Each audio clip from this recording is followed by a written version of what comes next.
In comes these comments to a recent video. What's the point of mixing in mono? Me too. Video example would be interesting. Also curious. I need to know. This person is, look at that, weeping because of it. And this person says, so what's the difference between mixing in mono and stereo? I've only mixed in stereo. Great questions. And this gives me an excuse to take us back to the basics today to talk about mixing in mono. So we make music in stereo. For a long time now, every piece of music you've listened to has probably been in stereo, meaning there's a left and a right channel. We have two ears, might as well take advantage of the stereo width available to us. From something as simple as a guitar vocal with a little reverb that gives it some width to a full-on production where you've got a guitar panned all the way over here, another one panned all the way over here, and it sounds wide and glorious.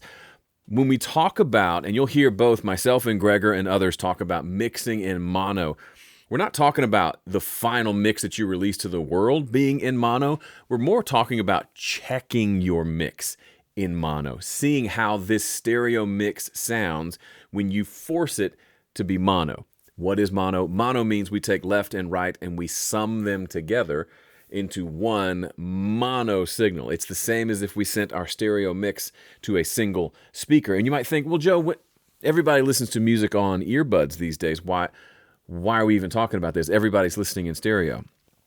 I beg to differ. Have you ever been to a concert? Typically, big PA systems at concerts are rigged in mono. There may be some stereo-ness, but typically, if they pan this guitar to the right and you're sitting over there, you're not going to hear that guitar. So they typically, if they do any panning, it's minimal, but a lot of times the PA system is just in mono. So anything they play, if they played your song for the crowd in the concert during intermission, they would be hearing it in mono. And I bet you'd want to make sure it sounds okay in mono before it goes out there. Other more common examples, do you have one of those little speakers in your house? Or do you have a television that you listen to music on? Those are typically pretty mono. I've got one of those. It's about this tall. It's a Bluetooth Wi-Fi speaker thing.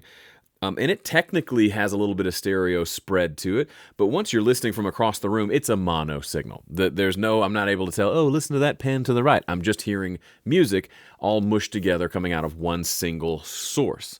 And you might think, okay, still fine, I get that. Why does that matter? Because there are things you do to give your music nice stereo width that can sometimes bite you in the butt, causing it to sound way different in mono than it does in stereo.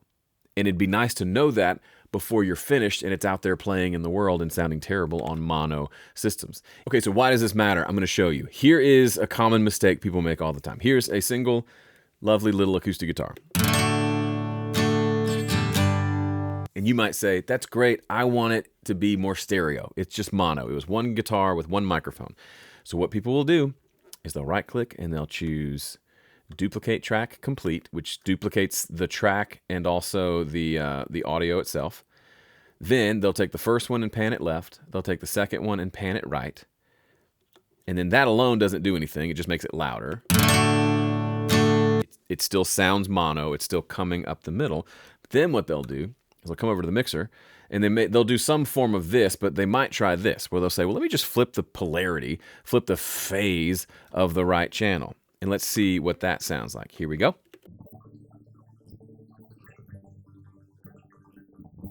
I guarantee, depending on how you're listening, if you're on a set of headphones, you heard that and said, oh, that sounds nice. It doesn't. Because when we listen to this in mono, check out what happens. So the mono button is down here at the very bottom, right there. It says mono. We can click on that to switch from listening in stereo to basically it pans the left and right channels of our mix straight up the middle so we can hear them in stereo. I've got this mapped to Control M as a key command, which if you want to do that yourself, just come over to keyboard shortcuts menu, search for the word, search for the word mono, and under console mono, just give it a key command, whatever you want. You can also find this in the console in the mixer. There's a button here on the main output, same thing. And it lights up red, so you know that you're listening in mono. So when I press Command M, that switches to mono. Listen to these guitars. I'm going to play it for a second in stereo, and then I'm going to flip to mono. Listen to what happens.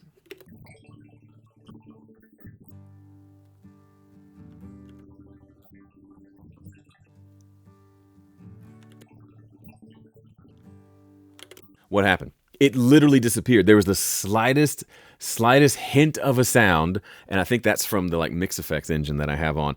It literally disappeared. Why? Because things that are out of phase with each other, if they're perfectly out of phase, they will perfectly cancel each other out. This one is like a +5. This one is a -5. The math is 0. No sound. They're both playing, but they're canceling each other out. A same version of that happens if you were to duplicate them, and instead of flipping the phase, you took the second one and delayed it a little bit. Or you got some sort of effect, a plug-in that you love that made it sound wider, made it sound bigger, took a mono signal and made it big and wide. And you might think it's good, and it might. Sometimes it is good, but 9 times out of 10, when you listen in mono, something dramatic happens. So it may not be as dramatic as the guitar completely disappears, but it might be more likely the fact that all the low end on the guitar goes away. So it sounds great like this, and then in mono, it sounds wimpy.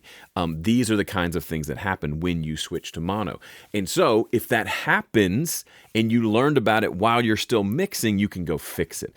The answer is change something that you're doing stop trying to force wideness and try to come up with some other way to create width. An easy way to create width is to record the guitar twice, 2 different times, and pan them left and right. If that is still causing phase issues because they sound too similar, use a different guitar or a different voicing or a different instrument altogether. It happens when you've got very, very similar, if not identical things coming out of the left and the right channel. They're close enough to where they start to like be in the same ballpark frequency-wise, but then they're different enough to where one is canceling out the other, and you don't notice it until you listen in mono. That's why we listen in mono. Now, that's a very specific kind of tweaky example, but even things like let's say you didn't do any of this. You didn't try to force anything to be weird in stereo, and you're listening and your mix sounds great, and then you flip to mono and your kick drum disappears. Well, now you know to go look. Maybe you've got 2 kick drum mics and one is out of phase with the other, and for some reason it sounds good in stereo but not in mono. There are all kinds of examples of things where it sounds different in mono. It will always sound a little worse in mono because stereo is nice, but if you've got whole pieces of your audio, you did a cool, cute trick on the vocal to make it sound nice and wide, but then the vocal disappears when you go to mono. That's a bad thing.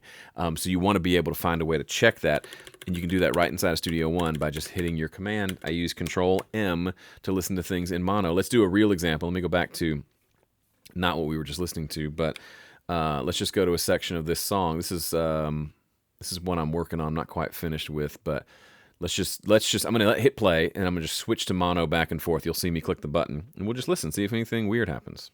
Here we go.